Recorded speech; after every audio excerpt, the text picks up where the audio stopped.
presents the Bay-Area Brawler, Skylar Greenberg, and your Colonial Champion, Sean McCoy.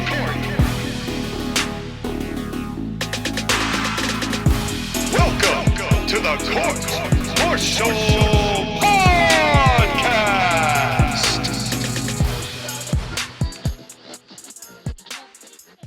Look who's here. It's Josh again and Skylar. Going here to do another podcast. Court-Martail Podcast. You may be wondering why It's all coming together. That's it. It's the podcast for trivia. The podcast specifically designated for trivia. Trivia's podcast. All right. Who's ready to rumble? I just keep going doing Patrick Warburton. It's me, Patrick Warburton. Welcome to the Court-Martail Podcast. I am your colonial champion, as said before, Patrick Warburton. We're here tonight to talk trivia. Okay, you can stop. You can stop. All right, and now that everybody has heard all of that, welcome to the Court-Martail Podcast properly. The podcast made by wrestling fans for wrestling fans and fans, because sometimes in the territories, grandmas would bring frying pans to hit the heels with, and as I am rapidly piecing this show together before it completely collapses before it starts, let me pass it to my co-host, the man of the hour, the man with the power, too sweet to be sour. He's the Bay Area Brawler himself, Skylar Greenberg. I'm your colonial champion, Sean McCarty, by the way. Didn't even introduce myself. How you doing, Skylar? Thank you for taking my intro and then using it for yourself. Very Kevin Nash of you. Yes, this is my podcast. There are many like it, but this one is mine. Go ahead. No, but it's great to be here and to be challenged intellectually by my equal ? Well, we're going to find out just how equal things are, because right now the rate is I've won one, Joshua's won one, so the pressure's on you, Sky, to perform here tonight. But can you beat Josh Again, the proprietor of Josh Again 17, formerly known as TAW Gaming, Josh Again himself, so aptly named, it's like a self-titled album. How you doing, buddy? I'm good, but if you say the word Josh again one more time, we might have a problem. Like, if you take a shot every time Sean says Josh again here tonight, he'll show up at my house like Beetlejuice, and I was like, "What the fuck are you doing here?" And then the worms will come out of his mouth, and yeah, it'll be a whole thing. I will like the pinstripe suit you wear, though. But dude, if my life became a movie and I was played by Michael Keaton, I would sleep soundly in my grave. Yeah, I'd until he says your name 3 times, and then you'd be back up and at it again. But and in any case, let me rest. So we got from Patrick Warburton to Michael Keaton. Who's next? That's right. Well, we'll see. We've got a long way to go, because it is the Clash of Knowledge, the Territories edition, as we have got the format is going to be a fraction different from the first 2 that I've done in this because I've gotten just the slightest bit of criticism about the difficulty quality of my podcast Clash of Knowledge questionnaires. And because at least half of my contestants are a bunch of bitches, I have toned down this to make it so that the first round will be multiple choice, which is nice and soft and easy, and you'll get some easy questions with some easy answers, but there are some fun things in between, so at somewhere along the line, whether you know a lot or know a little, I hope you learn something. As we have got Josh Again, take a drink, versus Skylar Greenberg, the Bay Area Brawler, and because Skylar, right now, the San Jose Sharks of trivia, we are going to give you question number 1. Actually, to be fair, the San Jose Sharks did not have a bad year this year. Keep doing what you're doing, Sharks. Do better, but keep doing what you're doing. But we're going to give you the first question. So, all right. These are multiple choice. It is 2 points per correct answer, and then there is going to be a bonus question that is not multiple choice, and if you get that one correct, that will be 3 points. Notice already that I gave 3 points for the regular questions and 3 points for the bonus, and you're hogging up the points by only doing 2, you cheapo. Well, if I'm going to make the questions easier, you're getting less reward for getting them correct. So, oh god, it's just like school. That's right. It's almost like level scaling is an important factor in human life. But did you guys hear that they're thinking of lowering the grading scale again to where like a 31 would be a D and a 30 would be an F? Is that where it is right now? I don't education, so No, as of right now a 60 is a D and a 59 is an F. But they're thinking of lowering it even further than that. As if we're not stupid enough already.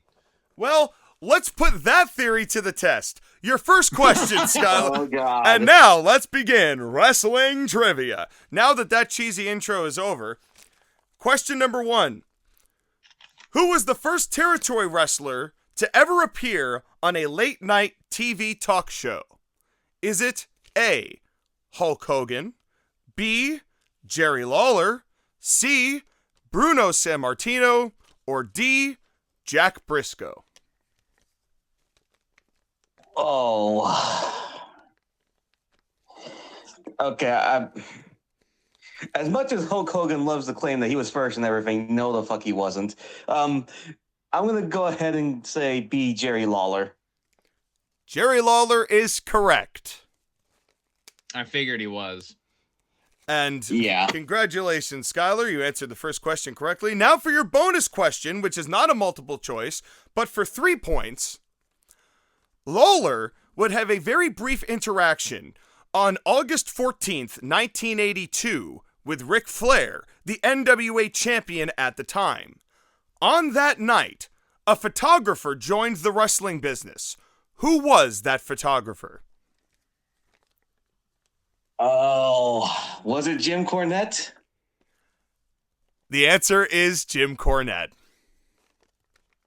Yeah, the person who supplied most of this information. Now, I'm not sure that this particular interaction of August 14, 1982 is still on YouTube, but that's where I saw it for the first time. And believe it or not, one of the very few times I've ever submitted a question to the drive-thru for Jim Cornette, he actually answered a question that I submitted about this particular moment.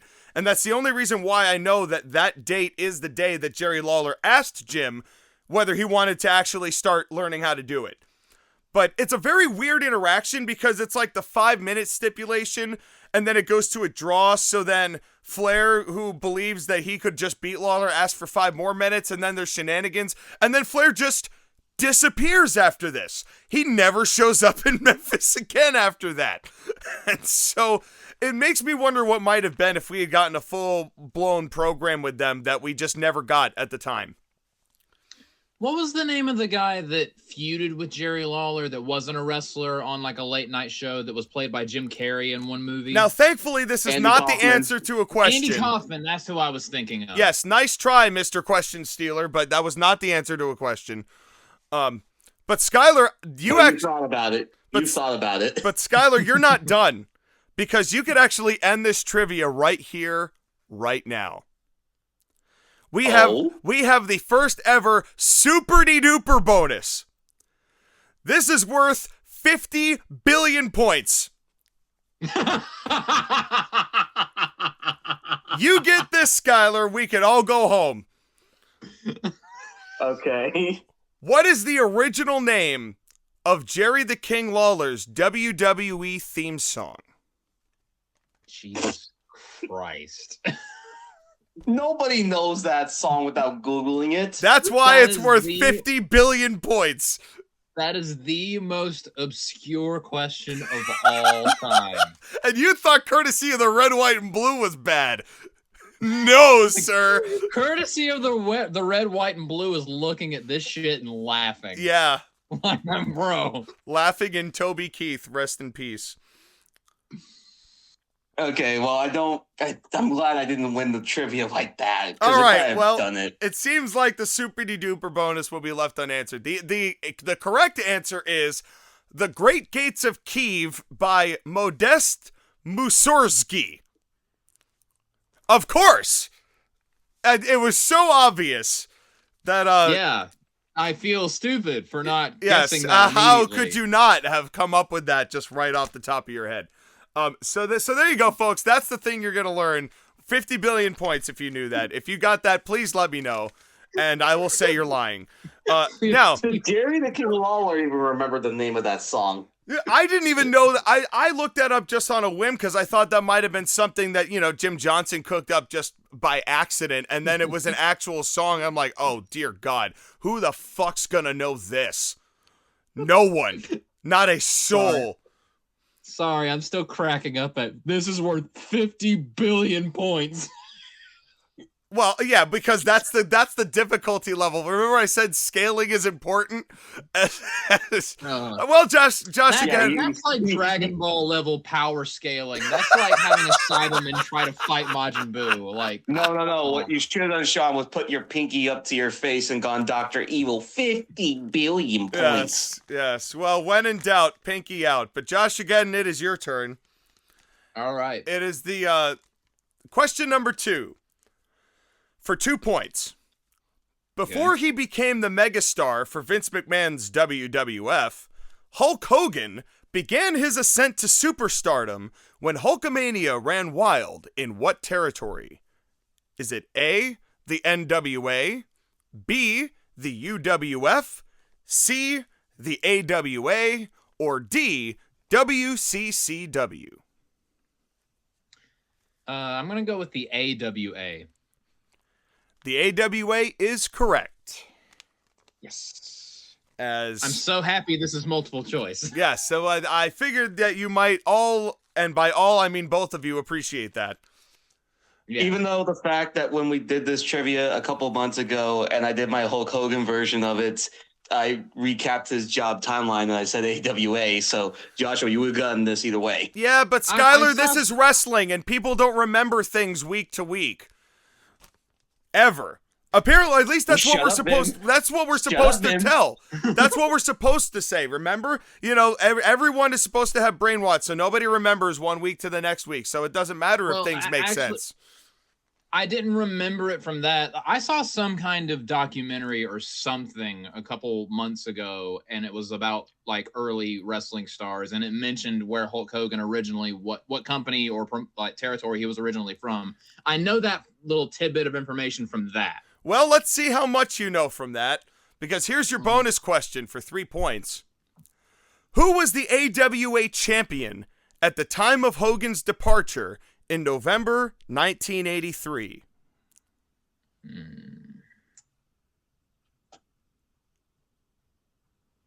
This is going to be one of those where I'm not going to know, and when you tell me what the answer is, I'm going to be like, fuck. I have no idea. Well, the correct answer for this one is Nick Bockwinkel. Yeah, I never would have guessed that. And it's sad because Nick Bockwinkel is kind of forgotten among modern wrestling fans. And though he was incredibly good, but he was kind of a strictly territory wrestler, but he was a hell of a territory wrestler.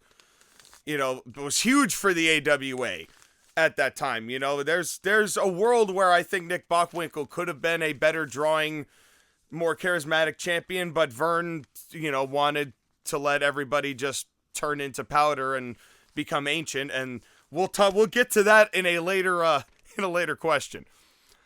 So Skylar, Nick Bockwinkel is kind of the example of like WWE not doing the proper job of teaching people the history of wrestling before WWE. Yeah, and also fun little tidbit connecting the 2 questions.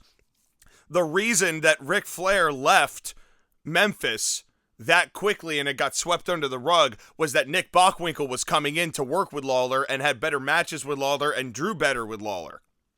So there was Ric Flair said, I don't want to be made lesser of or whatever.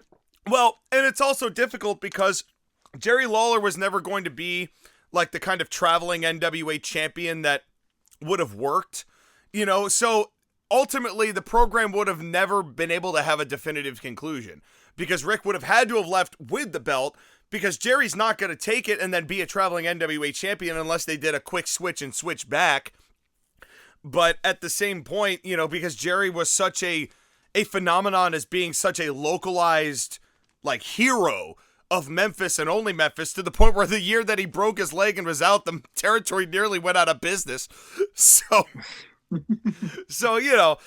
well, Skylar, it's back to you. Question number 3. What Mid-South wrestler, arguably their top draw of all time, wrestled under a mask to work around a loser leaves town match he had lost to Ted DiBiase? Is it A? Now, Sean, I have a question. Yes. Can I guess before I even know the multiple choice? No. Is it A, Junkyard Dog? Is it B, Cowboy Bill Watts? Is it C, Magnum TA? Or is it D, Big Cat Ernie Ladd? What is the Junkyard Dog? Junkyard Dog is correct. Here is your bonus question. I like how we're still doing Jeopardy rules. We are. Here's your bonus question. What was the name of the masked persona Junkyard Dog used during that feud? What is Stagger Lee? Stagger Lee is correct. It's very good, Skylar. So the gap begins to widen. Yeah, but you know what? Just like, Michael Strahan's teeth, they can be put back together.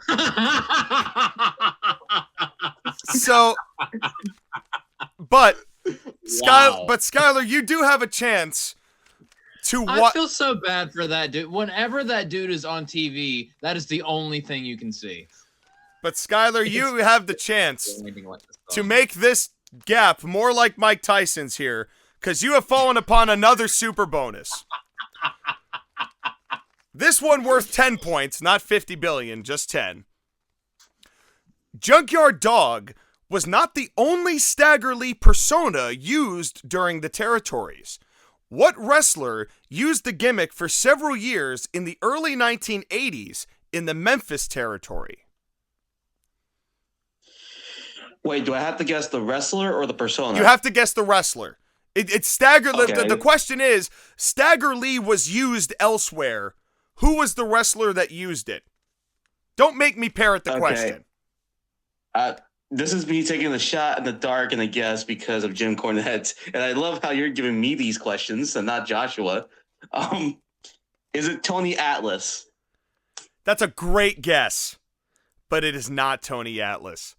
I gave you a little hint when I said don't make me parrot the question. Oh, Coco Ware. The answer is Coco Beware.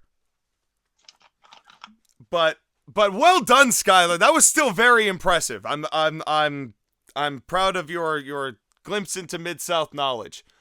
Well, Joshua. My glimpse into Jim Cornette listens.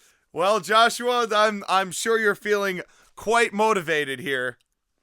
Indeed. So I have got a very modern level question for you here for question number 4. All right. Better known for his run as a manager in the WWF in the 70s and 80s, what bleach blonde wrestler became a benchmark for wrestling in the 1950s in the Los Angeles territory? Is it A, Lou Thez, B, Sputnik Monroe, C, Eddie Graham, or D, Classy Freddie Blassie? This is going to be an absolute guess, but I'm going with D. Classy Freddie Blassie is correct. Wow, nice. And I think it's still on YouTube, but I may be wrong, but I think it's still on YouTube. There is a wild matchup, a best of 3 falls, that's a 40-minute match between him and this guy Wild Red Berry, who was in a lot of movies in the 50s as like a gangster or like a henchman. He's in a lot of stuff. Very fascinating matchup. And actually there was a roll-up with the tights that actually won a fall by the heel. Anyway, your bonus question, Sky, and the heel was not Classy Blassie at the time because he was not bleach blonde yet. But here's your question. For 3 points, Wait, for Joshua? Yes. Okay. What now famous phrase did Blassie coin to describe the lowly fans?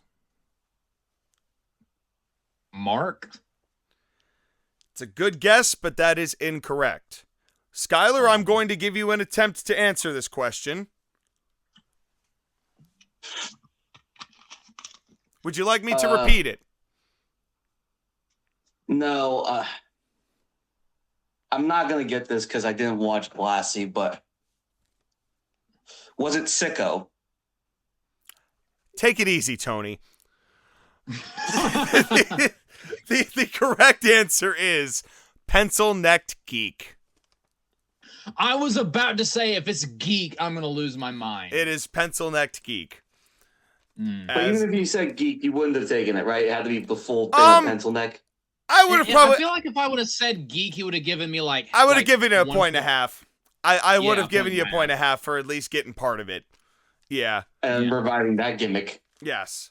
Yeah. Partial credit is still credit. That's exactly. Yeah, that's what our American education system says. That's why I get 35% and a D. Yes. I was about to say C's get degrees, and it could be D's get degrees, and Yes. It's so true. Yes, but it's going to be D for degree pretty soon. But anyway, Skylar. Yeah, it already is. It's back to you. Social commentary aside, it's back to you. Here is your question for 2 points. In an attempt to cater to a younger audience, the AWA released a music video that featured stars such as Kurt Hennig, Scott Hall, Shawn Michaels, Nick Bockwinkel, The Sheik, and Larry Zbyszko making their best attempt at rapping. What show was the AWA promoting? Is it A, Battle by the Bay, not your Bay? Is it B, The Brawl in St. Paul? Is it C, Wrestle Rock, or D, Super Clash? Give me C, Wrestle Rock. Wrestle Rock is correct. This is the greatest video of all time. By the way, that I recommend anybody go watch because it is the dumbest thing ever. It's the greatest wrestling video ever made. You know what? I'm sad that it didn't save the AWA because it is one of those like so bad it's good. It captured the cringe level of wrestling that it would become long before it ever existed. It was ahead of its time. It was genuinely ahead of its time. Particularly, the Rockers are especially bad. And Larry Zbyszko is shockingly good. It's really good. It's really worth it. Well, Skylar, well done answering your 5th consecutive question that did not involve the Great Gates of Kiev. As here is your bonus question. Perhaps it was this video that soured Kurt Hennig on rap. What was the name of the faction led by Hennig that sang Rap is Crap in 1999 WCW? Oh, I don't watch 1999 WCW. Okay. No, but this is a legendary video though. The Rap is Crap video is one of my favorites that WCW ever did because it's so stupidly silly.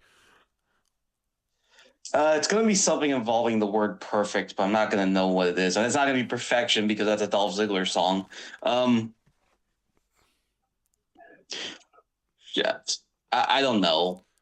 The correct answer is the West Texas Rednecks, led by Kurt Hennig from Minnesota. Oh, man. WCW. Oh, man. That's... In the same level of go watch the Wrestle Rock Rumble video, go watch the Rap is Crap video. This is somebody who has done rap on Spotify. I'm not even going to do a plug here, but this is one of the funniest things. It's terrific. It is actually terrific. But here we are halfway through round 1, and the score is 12-4, Skylar. Joshua, it is your question. AEW star Nick Wayne's father, Buddy Wayne, performed the majority of his career working for the coastal promotion Pacific Northwest Wrestling, based out of which western United State? A, Washington, B, Oregon, C, Idaho, or D, Nevada? Or Nevada if you're a Karen, but go ahead. I'm going to go with Idaho. Idaho is incorrect. Darn. Skylar, I shall defer the question to you with 3 remaining choices. I'm going to guess Washington. Washington is incorrect. The correct answer here is B, Oregon. Boo.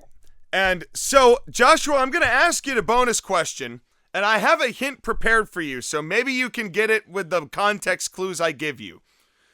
Okay. The bonus question worth 3 points. Who was the promoter who ran PNW during its most prominent run as a territory? Here is your hint. It's the first title of a mafia boss and Brett's younger brother's name.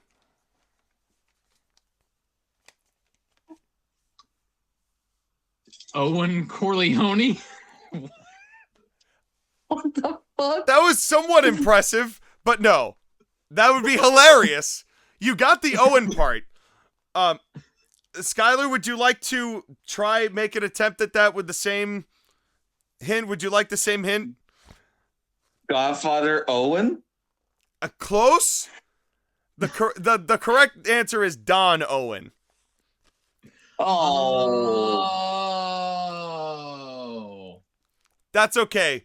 Nobody cares about the Northwest anyway, so, it's fine. It's on fire, I'm pretty sure, it's fine. Hey. Joshua's possible future lover is there. On fire. Thanks, Mount St. Helena. So hopefully she'll say my name 3 times, so I'll Beetlejuice over to her. Boy, that would save you so much money on gas. Yes, you could just Beetlejuice nice. your way over to your lady's house, man. That would save us so much time as dudes. I'll Beetlejuice you at 7. Okay.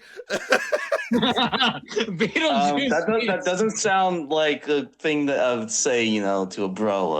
Okay. Anyway, well, the juice of Beatles is, I'm sure, prevalent in Mid-South wrestling. Probably roaches, though, more in Louisiana. But here's your question, Skylar. It's back to you. For 2 points, before becoming one half of the legendary WWF, now WWE Hall of Fame tag team Demolition, Barry Darsow competed in Mid-South and Jim Crockett Promotions as a Russian sympathizer under what name? Is it A, Crusher Khrushchev, B, the Moscow Mastodon, C, the Kremlin Kid, or D, the Siberian Strangler? What is the Crusher Khrushchev? Crusher Khrushchev is correct. Yeah, I as soon as you said A, I was like, yeah, it's probably that one. Yeah, and when my mom went 1 for 10 in these questions before the podcast started, she said she really liked the name the Siberian Strangler. So anybody who wants to use that, it's yours. Here's your bonus question, Sky. What gimmick did Darsow use after his time in Demolition came to an end?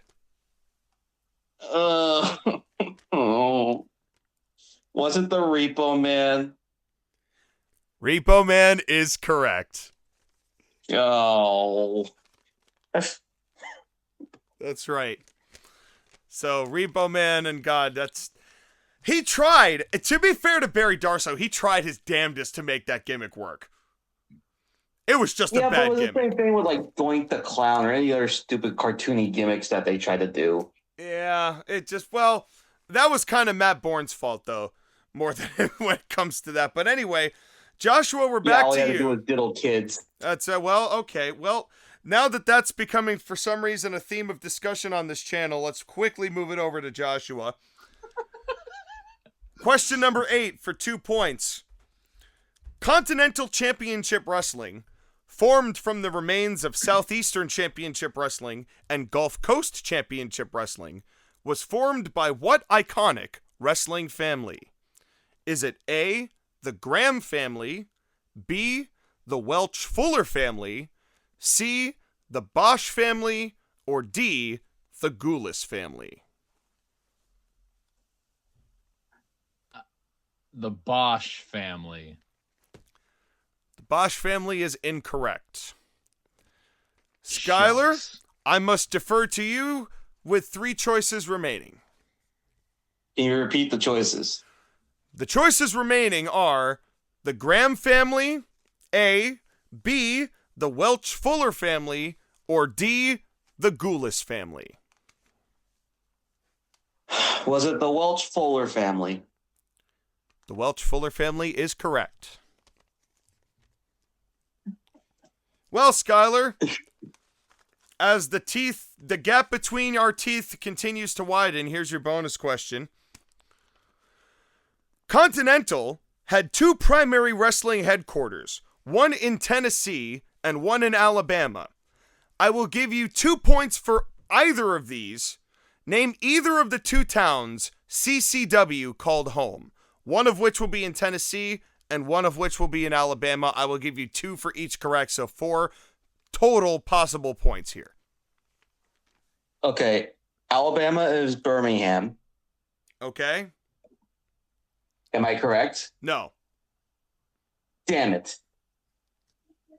Was Tennessee Chattanooga? Chattanooga is also incorrect. Damn it. Well, I was just in Chattanooga a couple days ago. Well, then you should. Good for you. It is now your opportunity, then, Mr. Josh Ageddon, take a shot to give me a Tennessee and Alabama town. The bonus question is deferred to you, and considering that you are at least from the South, you might have a better chance of answering this than some other questions. Literally, I don't know any of the towns in Alabama or Tennessee other than Chattanooga, and I only know Chattanooga because I was just there. Well, throw darts. There's only one answer in Alabama besides Birmingham. Name cities. Be like Ric Flair, baby. Just start listing off cities. I don't know any cities in Alabama. Jesus Christ. I don't know any cities. What kind of redneck are you? Well, I'm not one. That's the thing. I'm not a redneck. Skylar went to withdraw Josh Ageddon's redneck card he didn't have. Try again, sir. All right, Sean, answer us what correct, exactly okay, so these towns are. I will put you out of your misery. The correct answer is Knoxville, Tennessee, and Dothan, Alabama. Oh, Dothan. Damn it. All right, well, question number 9. Back to Skylar. What controversial wrestler delivered a message of encouragement to O.J. Simpson in his debut on Smoky Mountain Wrestling? Jesus Christ. Is it A, Ian Rotten, B, Dirty White Boy, C, New Jack, or D, Jake the Snake Roberts? This is just... This question. Have you noticed that all of these questions I've given to Sky have been very answerable? Yeah. They have been, but I didn't watch that part, so I don't know. Is it New Jack? New Jack is correct. See, that's the thing. Of the 4 of them, New Jack is the one I felt like would defend OJ. That was literally in his Dark Side of the Ring documentary. Dude, I swear. And that's one of the funniest. Just watching that segment is one of the funniest things, because first of all, the fact that Jim Cornette was just like, go get white people mad at you. That alone cracks me up. Like, that was the only instruction that Jim gave New Jack, and just New Jack went out there and said, by the way, O.J. Simpson, nice work. 2 less ones we have to worry about. And then it camera widens, and there's Bob Caudle, who was like the whitest, nicest dude on earth, with these big-ass glasses and his jaw on the floor. Like, just like, and we'll be right back. It's classic. It was like, oh god, the amount of heat we're gonna get for that. It was unreal. It was classic. Well, Skylar, here's the bonus question for 3 points. Having just recently let me rephrase that. That was not correct English. Having just made an appearance recently for TNA, what was the name of New Jack's partner in the Gangstas? Oh. And to be fair, he was on TNA not 2 weeks ago. I didn't even know that dude was still alive. This is what I hate, is that, like...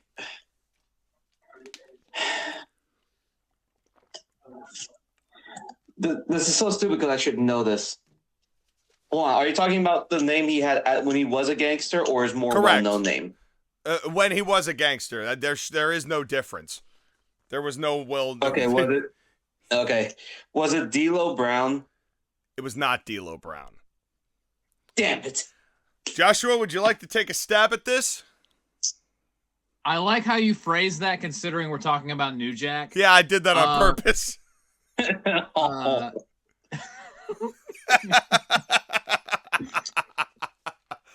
know, when we first started this, I had no idea it was gonna get so dark. I have no idea. That's racist, man. Considering who we're talking about, I was thinking the same thing, but I wasn't gonna say it. Probably have to retract that. The answer is the correct answer is Mustafa Saeed.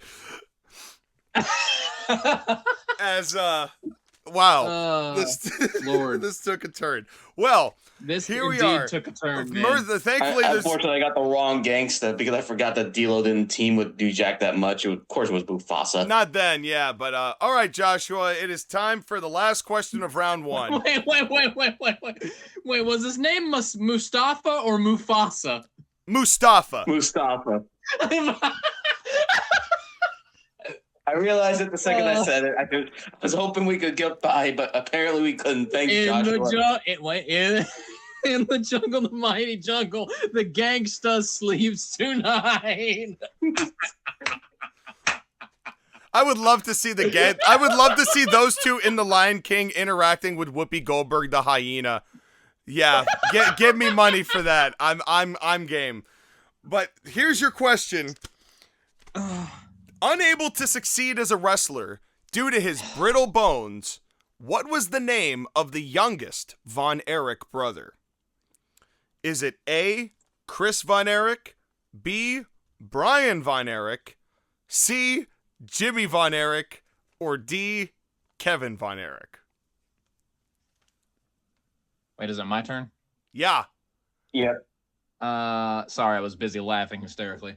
I'm gonna go with C. Jimmy! It was not Jimmy. Aw. Skylar, the question defers to you. Was it Chris Von Erich? Chris Von Erich is correct. Ladies and gentlemen, if you look at the scoreboard, I feel a lot like Krillin going up against Skylar, who has achieved Super Saiyan 3. Well, we've got one more bonus question here, Sky. Because the producers felt like the movie couldn't handle another tragic death, Chris's story was combined with which of his brothers in the making of the Iron Claw?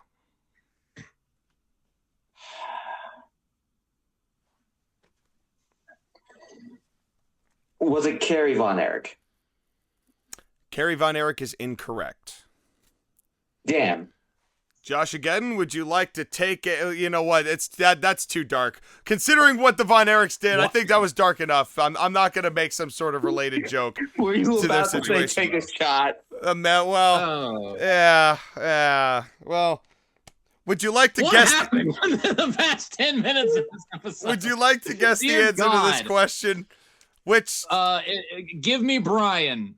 It's Brian is incorrect. There isn't even a Brian. I don't know the names of all the Von Erichs. I'm just throwing shit at the wall at this point. The correct answer is Mike Von Erich. And for some reason I got a giggle as I was reading the four choices that I should have made one Cornelius Von Erich because that just sounds so ridiculous that it could, but anyway, we reached the end of round one and the score right now is Josh Ageddon 4 points. Skylar has 23. So how are we both feeling going into the second round? My ass hurts. Bet. I've been listening to too much Guess the Program. Well, now speaking of guessing things, it's time to move on to round two. Now, we're going to do this the way that we did the last several, so it's the 5-tiered question. The first one is going to be a Guess the Wrestler. So the first clue will be 10 points, the second 8, 6, 4, 2. You both have done this before. You both know how it works. For those of you who have done this before, you know how it works. So wherever you guess is you get one guess, and if you get it right at that particular tier, then you get that amount of points. So gentlemen, be prepared with your mobular devices to send in your answers when you feel so inclined. Are you ready? Boy, am I. All right. The first round of round 2 is Guess the Wrestler. For 10 points, I was born in Saskatoon, Saskatchewan on April 17th, 1954. Prior to my professional wrestling career, I was an amateur boxer and was awarded a black belt in judo from Jean LaBelle. My first match with a popular territory was against Larry the Axe Hennig for the AWA.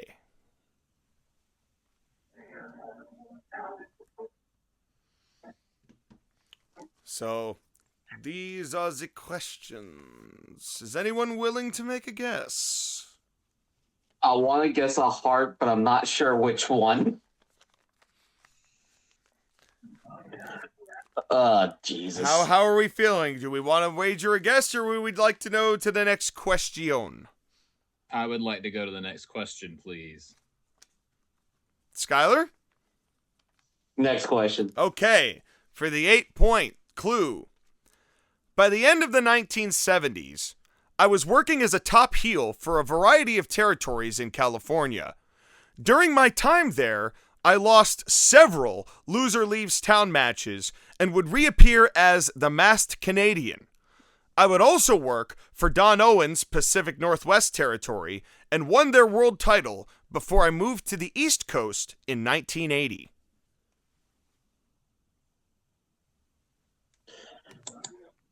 Oh. I love hearing Skylar's reactions and contemplations. You know, it's like kind of listening to Ric Flair in a matchup. Go, oh yeah. It's so funny. We've got a submission here. Skylar, you are correct. Although you're about to have a different kind of submission here. Albeit you spelled it funnily, but I will give you credit for that anyway. Well done, Skylar. Oh, God. I can't believe the way I spelled it. I know. I'm not going to do it now, but at the end, I have to tell the people how that's spelled. I think it's funny as fuck. I'm afraid. All right. Joshua, are you holding off? I am holding off. All right. My good sir. The 6-point clue. My most famous territory fame came from Georgia and Mid-Atlantic TV, where I served as both wrestler and commentator. Some consider me the very first heel commentator. During my time there, my most famous match was a dog collar match with Greg the Hammer Valentine at Starrcade 1983.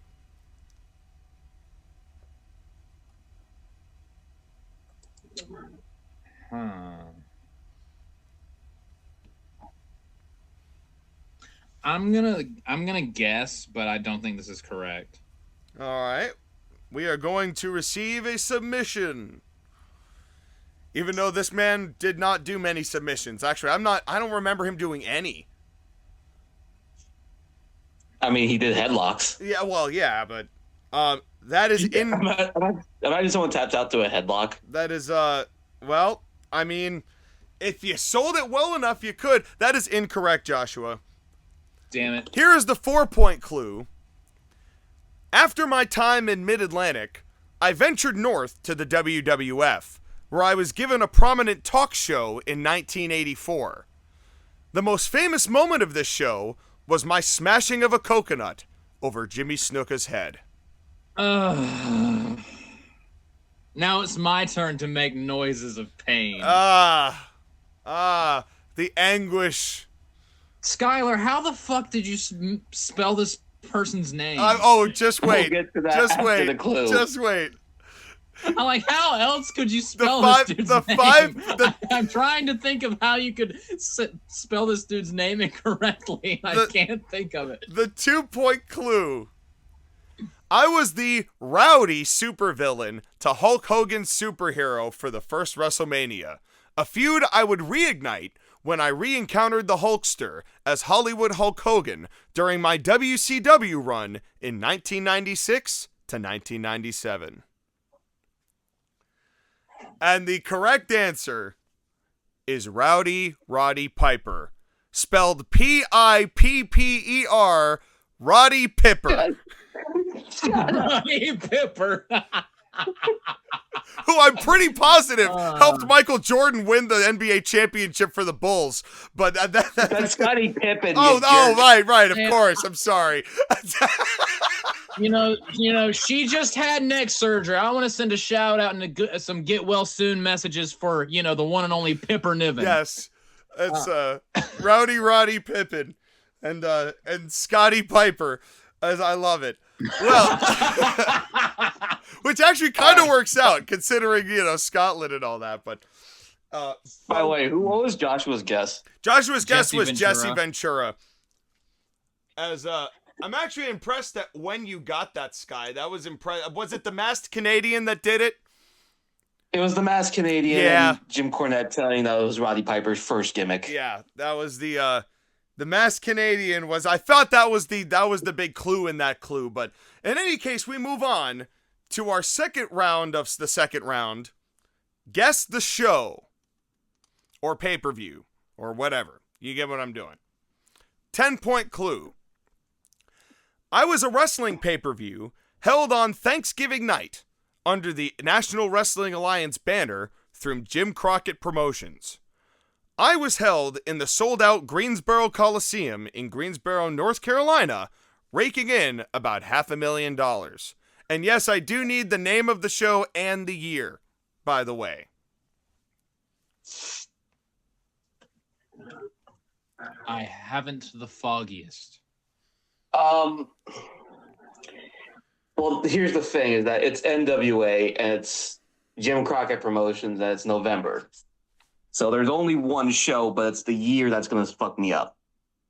Well, do you want to hazard a guess, or would you like the 8-point clue?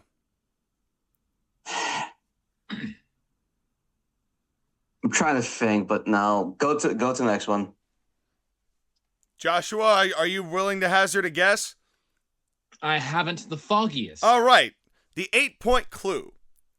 Of the 8 matches on the card, 4 of them were tag matches. It's a wonder it drew money. That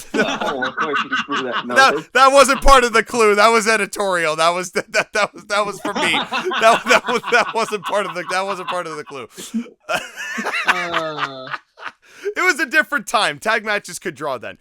The most prominent tag match occurred right before the main event, as Ricky Steamboat and Jay Youngblood defeated the Briscoe brothers, Gerald and Jack, for the NWA Tag Team Championships. And I made sure to specify which Briscoe brothers I was talking about because there actually are 2. D2. Okay, I'm taking the shot in the dark. I know the pay-per-view. I'm just not sure about the year, so I'm going to have to, pray on a hope and a luck. That is correct, Skylar. Oh. Skylar is on a fucking roll right now. And so the gap became a gulf, and the gulf became a chasm. Oh, man. Joshua, let me give you a hint if you want it. No, we've got 3 more clues. Stop stealing my show. Sit back down. Get back down in the contestant's chair. Go sit in the contestant's chair. Go relax. Fine. Let me go do my laundry. Yes, with your prominent lead. The 6-point clue. Many consider me to be the first wrestling pay-per-view ever. The tagline after my name was Flair for the Gold.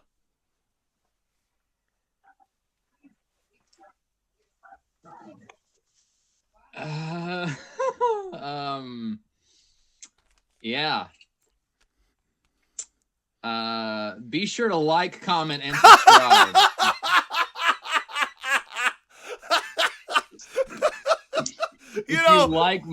If you like my pain and suffering. I think that what Josh is trying to say is that he now understands a little bit more when Triple H is trying so hard to usher in a new era, because the old era is just so unfathomably difficult to deal with. But I am going to say right now, once Joshua knows what name it is, he's going to kick himself. Oh, I know. Well, here comes question. I have a name in my head, but I don't have a clue what the year is. Well, here comes the 4-point clue. The 2 most memorable matches on my card came from a dog collar match between Roddy Piper and Craig Valentine. and the NW. Dude, Roddy Piper should have headlined a pay-per-view. Oh, God. Sure we would get kicked off the air for that. This is too good. Oh, man.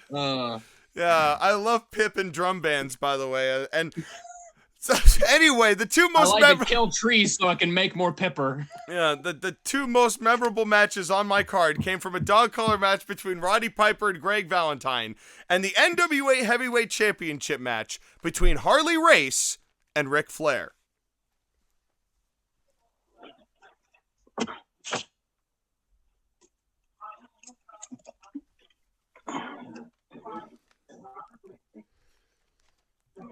All right, I am awaiting a response. No, unfortunately, Christopher Columbus was not a part of the Wrestling Classic. That is incorrect, Josh again. Take a shot. Oh. And now, the 2-point clue. After this show, I became the staple pay-per-view for the NWA and ultimately WCW for the next 17 years. Highlights of my future shows would feature Hulk Hogan versus Sting in 1997, and Goldberg getting Are you serious? And Goldberg getting cattle prodded in 1998. WWE. I wish someone would cattle prod me right now. WWE would use the success of this show to set the stage for WrestleMania 2 years later. Oh, and Cody Rhodes will never shut the fuck up about it. Oh, and the correct answer is Starrcade 1983. And the answer I submitted was the Wrestling Classic ? 1642 fuck laughing emoji. Yeah, I'm not gonna. 1642 is a little bit past the wrestling knowledge I have. I have no Abe Lincoln related questions for you. I just want you to know, guys, behind the scenes, when Sean was reading the answer, I was drinking something, and I immediately started laughing, and I spit up, and I threw it all over myself. So now I have to go change my clothes. Also, Sean, you're like Abraham Lincoln was 2 centuries after that. Hey, I said that. I don't know that wrestling knowledge. It all's a blur after that. You know. Once you get to after Bill Muldoon, the rest is a blur. So look up Bill Muldoon, kids. That's a name for you. So the thing is that knowing NWA / Jim Crockett history, when you said November, I knew it was Starrcade. I just wasn't sure what year. And me guessing 83 was a complete guess. I was actually thinking it was 84. But I know that 84 was a different main event, or not main event, but like different matches. Well, Skyler, just out of curiosity, I'm going to ask a random question. Ding, ding, ding, random question. I'm throwing this in out of nowhere, and if you get this, I will give you another 5 points to widen the asshole gap of Josh Ageddon. What was the main event? Easier. What was the main event of Starrcade 1984? Oh, fuck me. Was it Ric Flair versus Dusty Rhodes? It was Flair and Dusty. And I'm counting that. I'm counting that as a random question I have interjected in this. So Skyler's getting 5 more ass-gappening points. Bro, you don't even need to lube my ass anymore. No, it's right now. Your farts will never make a sound again. But we got one more round of round 2. How am I going to hold in what I don't want to have come out? Now, here's the thing, Joshua, is that if we had said that this show was co-opted by Survivor Series by WWE, would you have known it was Starrcade then? Probably not. Well, because that was the whole reason why Survivor Series was created, was to co-opt and take over Starrcade's slots and get pay-per-view buys from it. I know WCW pay-per-view names, but the only one that I can place to a month is, well, Halloween Havoc. Because what other month would you put it in? Well, if you ask some of our EFED brethren, it probably should go somewhere mid-November, but that's a different story. And the people who know. What a diss! But let's move on. Let's move on. I love it when Valentine's Day happens on St. Patty's Day. Oh, God. Let's guess the wrestling personality. It's a good thing we're all friends and not lone wolves. But here we go. The 10-point clue. The 10-point clue. In Guess the Wrestling Personality, and I do think that Joshua will have a better opportunity to answer this one than the first two, although I will say Skylar does have an inherent advantage, and you'll understand why once you hear the questions. Oh, my God. The 10-point clue. Oh my God. I am a wrestling manager who was born in New York City on September 11th, 1965. My mother was a Holocaust survivor, and my father served in the U.S. Navy during World War II. Some consider the promotion I ran to have been the final territory.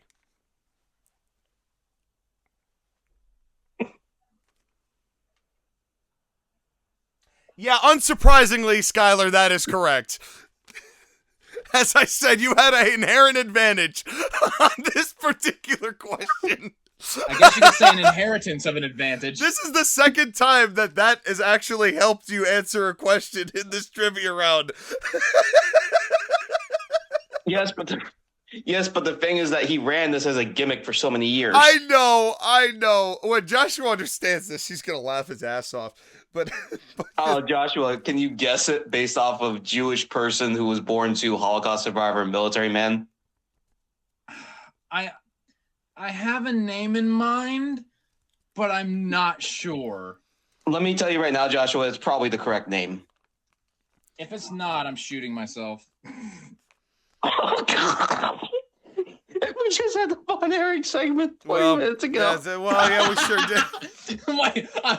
Wait. I'm not going to inject anything except maybe a bullet. Yeah, we had the New Jack segment 30 minutes ago.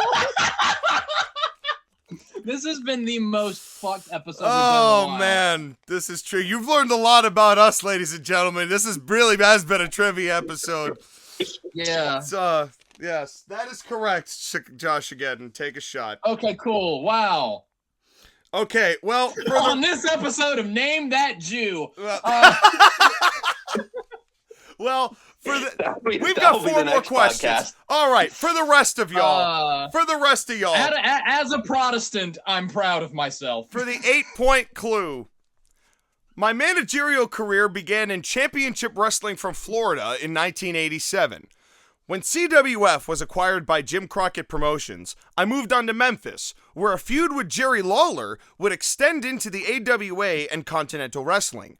During this time, I also served as head booker for Windy City Wrestling in Chicago, which I have never heard of.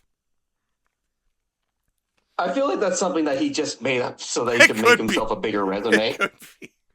Yeah, well, here comes, I didn't look that deeper into it, but here comes the 6-point clue.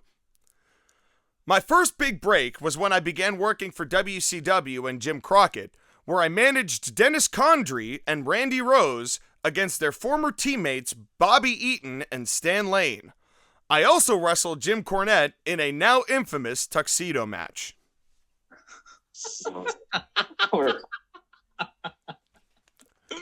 All right. Question number 4 for 4 points. After my dangerous alliance fell through, I joined Eastern Championship Wrestling, a Philadelphia promotion owned by Todd Gordon. Once I took over as head booker from Eddie Gilbert, I would present a grungy, low-budget cult classic show better known as Extreme Championship Wrestling for the next 7 years. And folks, if you don't have it by now, but here is the 2-point clue. If my time in ECW didn't cement my legacy, my pairing with the next big thing, Brock Lesnar, would. My now legendary managing career in WWE continues to this very day. And of course, it is the one, the only, the Paulrus, Paul Heyman.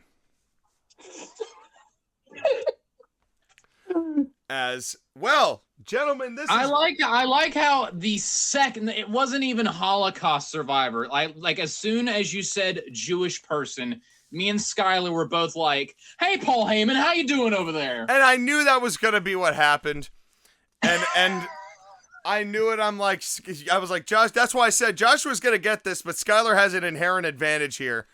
Yes, because I care about Jewish people and I want to make sure that they do well in wrestling. Right, and there's nothing wrong with that. We had it with the fake, we had it here with Paul Heyman, so it's all good. Well, the score is just so close. Shut the fuck up. Hold on, I have to count. I have so many dashes for Skylar's points. Give me a second here. I gotta do some math. Oh my. Okay. So the score right now is Joshua has a rip-roaring 14. And Skylar has... This is the second time today you've said rip-roaring. And Skylar has a roar-ripping 54. Yeah. This has been the Skylar Greenberg show. I'm the farmer at the beginning of Z that Raditz killed. And Skylar is Super Saiyan 4 Gogeta at this point. Well, but it could all change here in round 3. Sure. It is round 3. This is the lightning round. And it is territory tag teams. You all know them. You all love them. Here's how it's going to work. I'm going to name half of a territory tag team. You will give me the other half of that tag team. If you get it, you get 7 points. Now, if you give me the team name, because you cannot give me the name of the partner, but you know the team name, I will give you 3 points. So there is some consolation points to be had here, but you cannot combine them and get 10 points. That ain't no flaw. Well, Joshua, you can. Up until there's a point where it might actually get close. So, Joshua, we will start with you. Oh, will we? So, I'm giving you half of the tag team. Give me the other half. Number 1, who is the tag partner for Ricky Morton?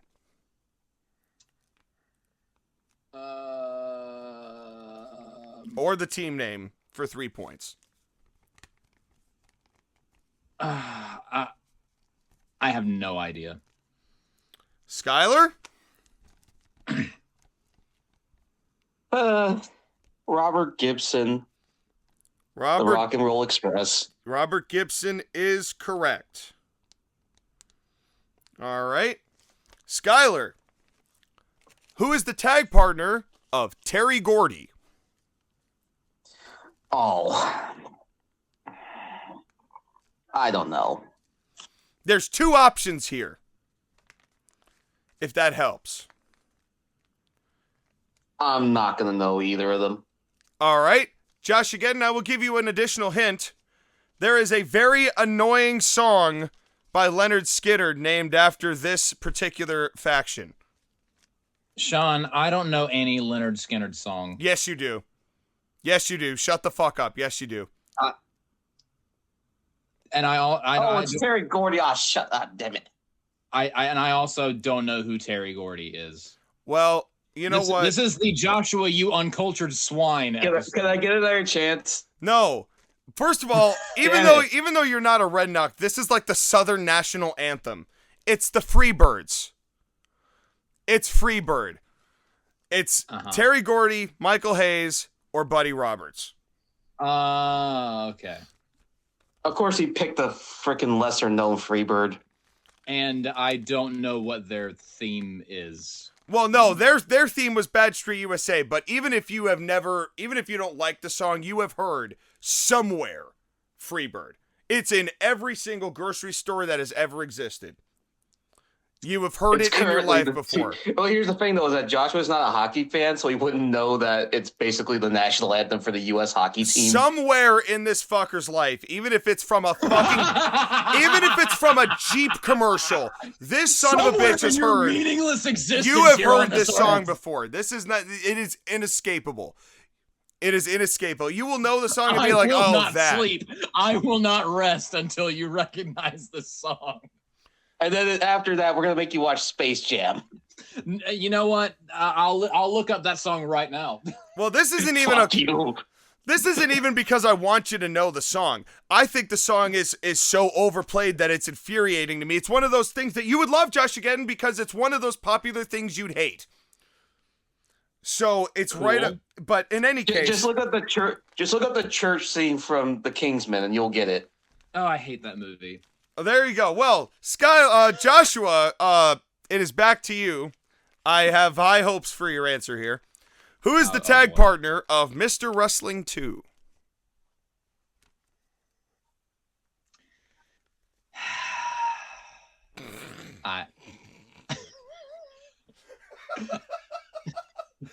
That does not sum up the entire trivia for Joshua tonight. that deep at a point, you're going to ask me a question and you're just going to hear. Yeah. And that's me banging my head against something. I have no idea. It's the beating of the hideous heart. But let's I feel like that's a reference to something, but I don't get it. Oh, Jesus Christ. Let's move on. Skylar, who is the tag team partner of Mr. Wrestling 2? The English major doesn't know Edgar Allan. Anyway, go ahead. Was it Mr. Wrestling 1? No. Or just Mr. Wrestling? No. No. The correct answer is Magnum TA. See, I knew it was Magnum, but I just want to fuck with Joshua. Mr. Wrestling. Now, yeah. I will say I have read some Edgar Allan Poe, but I'm not super into poetry as a medium or genre. So it's the Telltale Heart. It's like the thing he's known for other than The Raven. Now, I have heard of The Raven. Because Raven used Christ. I swear to God, the references that Joshua knows and doesn't know are stupid. Thanks, Skylar. Skylar, it is... Considering my abysmal score for this, I think the correct conclusion is that I am kind of stupid. Well, Skylar, it is your question. Who is the tag partner of Arn Anderson? Or the team name? Tully Blanchard. Tully Blanchard is correct. The Four Horsemen. Actually, Why didn't I get that one? That's actually not the... That's actually... Yes, they were part of the Horsemen, but that was not the team name I was looking for. What was the team name? The Brainbusters. Oh, yeah, but no one knows them under that name. Yes, I do. I did. And I'm the host. Mark. Yeah, and what are we doing here? What do we have 201 fucking episodes of? Being Marks. Welcome to the Court-Martail podcast. I'm the captain of this very long-riding ship. As welcome as well. The show's tagline was literally a show by Smarks for Smarks. Yeah. So the Brainbusters or the Four Horsemen. Joshua. Question number 5. Careful, Sean. My brain has been busted throughout this entire game. Who is the tag partner, baby, of Nikita Koloff? And you had to do the accent, too. I gotta throw this motherfucker a bone. I gotta give him something here. Was it Dusty Rhodes? It was Dusty Rhodes. Look at that. Wow, I can't believe it.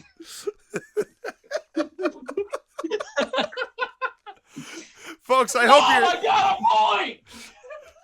Folks, if you want to know what happens to 3 men after 200 episodes of podcasting together, it's this. This is exactly what happens. Well, folks, if you want to know what happens when one guy in a trio gets his ass beat so severely that he's just numb to all else that moves, this is what happens. All right. Well, Skylar, as I hand over the Bassett-Tracin to Josh again, question number 7. Who is the tag partner of Dennis Condrey? Wait, hold on. Which one? Not the one I mentioned with Paul Heyman, the obvious one. Okay, Bobby Eaton, the Midnight Express. Bobby Eaton is correct. So, question 8. Joshua. Who is the tag partner of Blackjack Mulligan? Oh, I know who it is, but Or just the name of the faction, which I've kind of already given you. The Blackjacks. Hey, 3 more points. But if you can give me the name of the guy, please give me the name of the guy. What's screwing with me is they brought it back kind of in WWF and Bradshaw was in it, and I can't think of the other guy's name, but when you say it, I'm going to know who it is. But all I can think is Blackjack Bradshaw. It was not Bradshaw, but you know what? I will give you 1 additional point for still adding a faction member of the Blackjacks, even though it wasn't exact. Actually, no, you know what? I can't give that to you because that was the new Blackjacks, not the original that was the Blackjacks. New one, and everyone hated it. Yeah, well, because they were trying to do the new Midnight and the new Rockers, and all of them sucked.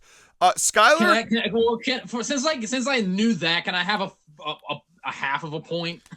Yes, I will give you. Give him the point. I will give you the full 3 for getting that, and then the additional point for getting the additional addendum. Skylar, I will give you the remaining 4 points on the board if you know the name. What is former WWF road agent Blackjack Lanza? Blackjack Lanza is correct. I could not think of that name. It just left my brain. All right, well, Skylar, it is back to you. Who is the tag partner of Moondog Rex? Was it Moondog Maine? Technically, yes, but that was not who I was looking for this particular round. Technically, oh, geez. I will give you the point. I will give you the points. Do you need, the actual name of the guy? No. I was just looking for a different. There were technically 2 different Moondogs. Okay, fine. His original name is Larry Latham. For who I'm looking for. Okay. What's the Moondogs? All right, well, I'll tell you what. I will give you 5 points for that because you got the Moondogs and you technically named a Moondog, but not that specific Moondog I was looking for. What's a regular name that is the most standard name for dogs? Joshua. Canines? I have to wipe this blank off the carpet. The shit. Moondog shit. That's correct. Good job. The correct answer is Moondog Spot. Oh. But I will still By the way, Sean, I have an idea for a match for you.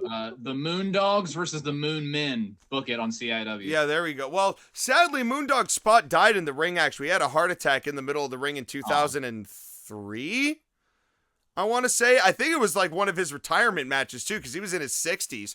But anyway. Well, definitely a retirement match, all right. Yeah, well, he certainly retired afterwards. Well, Skylar, the last question of round 3, who was the tag partner of Antonino Rocca? Oh, I'm not going to get this one, but was it Superfly Snuka? It was not Superfly Snuka. Joshua, do you want to pretend like you can answer this? No, because I don't even know who Antonino Rocca is. The correct answer, and this was one of the top drawing tag teams back when that was still possible, is Al Perez. Rocca and Perez were one of the hottest tag teams of the WWF days. Better known as Miguel Perez. Yes. 1, 2, 3, 4, 5, 6. Oh, goddamn. All right. Well, we are at the end of round 3. As Josh Geddon is now up to 25 points. Woo! As Skylar. Better than 4. as Skylar has made it up to 84. So, with the score so close, it's time for the final round. And this final round category is Outlaw Mud Shows. Oh, great. Oh, boy. So, what I'm going to be looking for is the name of... I wouldn't consider AEW to be a territory, though. It's not. Again, it's not the answer. And for this question, I am looking for... Preferably, I'm looking for the name of the promotion. But if you can get anywhere close to some semblance of who ran the promotion or whose promotion it was or where they were, I will give you some level. I'll be real lenient on you guys for this one. So, submit to me your wagers, because the last round is like Final Jeopardy. Wager how many points now?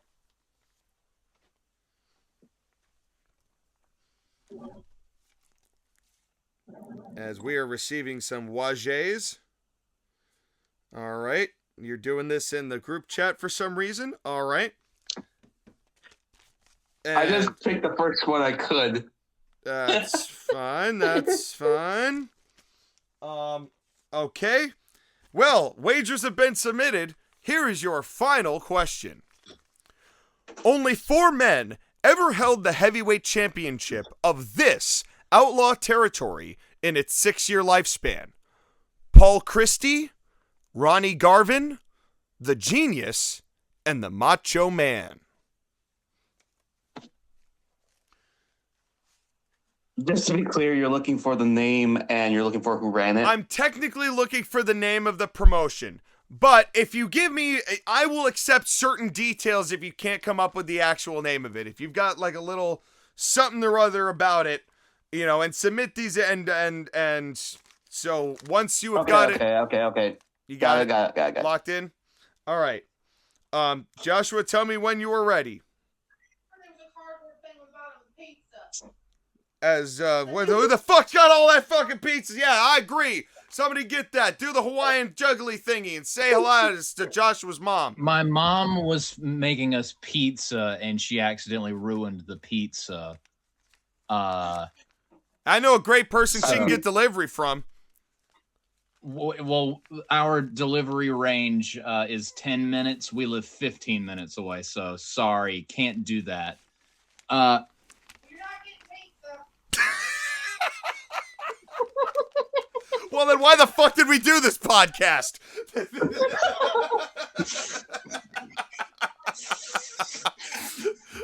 Joshua's mom with the most heartbreaking news of the whole podcast. We are, in fact, not getting any pizza. I'm so excited to listen to this whole thing back. You have no idea. No. All right.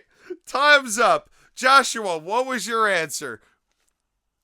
I have no idea. All right. Well, good. Joshua wagered 0.00000001 points. So he ends up with 24.9999999. No. I know what you wagered. Be happy with what I gave you. And Skylar. No. Me having 0.000001 points is what I'm taking home with me today. And Skylar, the answer that you gave, what is your answer that you gave? I already sent it. Oh, he sent it to me. He didn't want to reveal it loudly. Oh, I have no fucking clue. He said that, and he sent that too.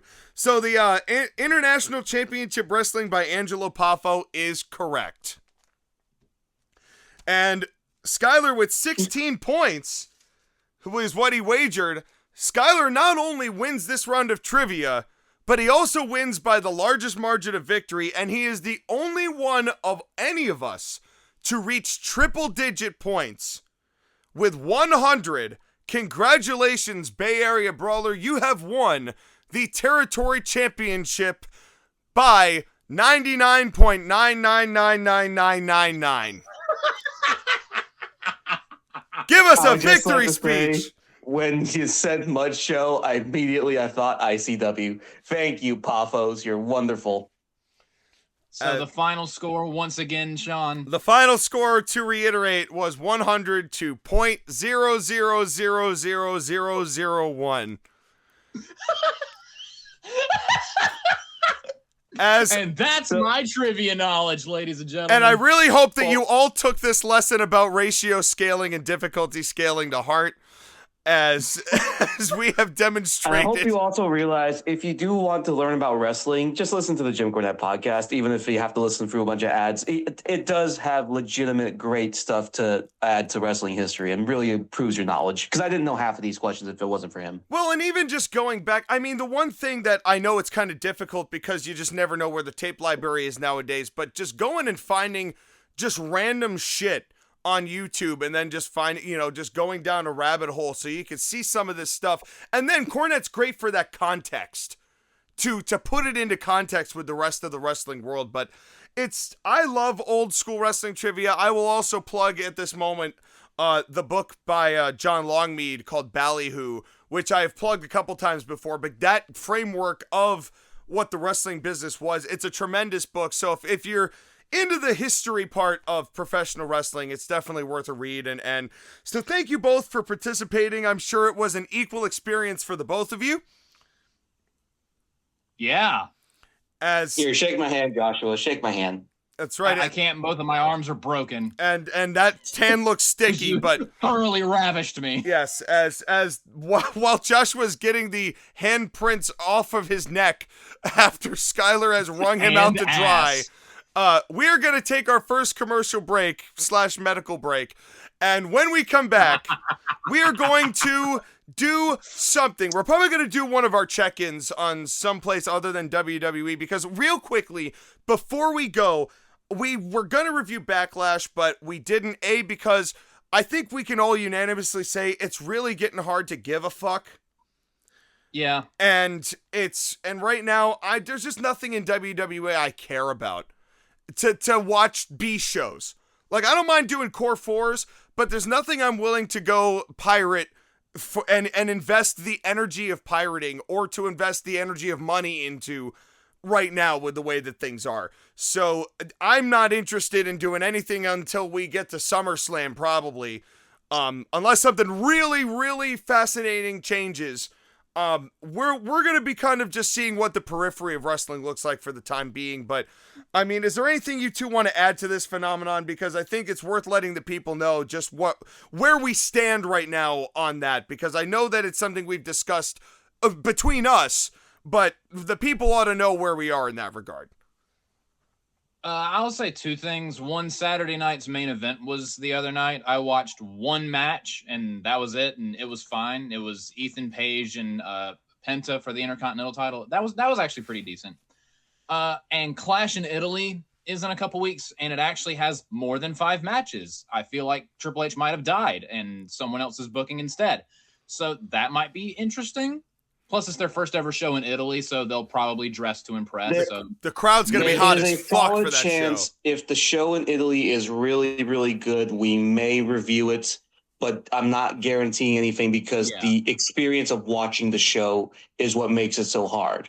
It's one thing we have to pay for Peacock because you still got the show, but then they started doing ads if you want the commercials and no ads if you don't want the commercials. And then they're doing commercials in the matches. And then you have to do a tiered system. And even pirating the shows is hard. Also, I find it hilarious that AEW has tag team champions Christian and Edge. Sorry, Cope. Yes. Oh, yeah. Double or Nothing was the other night, and I had no idea. But one of my coworkers wouldn't shut up about it at work. I genuinely forgot that both of those shows were existing because I am so in my own ass as far as Colonial Impact Wrestling is concerned. Go watch Massacre. It was the same weekend. And I had 3 shows, and they all aired at 9 p.m. And like in the middle of them, I'm like, oh, yeah, I have competition tonight, and I just didn't even know. So and that's kind of the point. It's that nothing in mainstream, the top 2 wrestling companies is, oh my God, I gotta stop my plans to watch that. Like, nothing is that interesting right now. So let's go watch some... Wrestling hasn't been this ice cold in a while. Yeah, so let's go watch some hot garbage elsewhere. And so... So that's probably when you're going to see us next, unless one of us cooks up another trivia or we decide we talk about something or there's a major death or some sort of major business thing. I have to do my trivia at some point. That's right. You're going to be up here pretty soon. So, folks, stay tuned. We're not going away. We got some fun things we're going to do. We're still going to do the build a pay-per-view idea, which I won't say any more than that, so stay tuned for that. But there's a lot of stuff coming in the terms of the Court-Martail podcast. I hope to get to 300, meet King Leonidas there, and then kicked down a ravine. But until then, we will be right back right after this.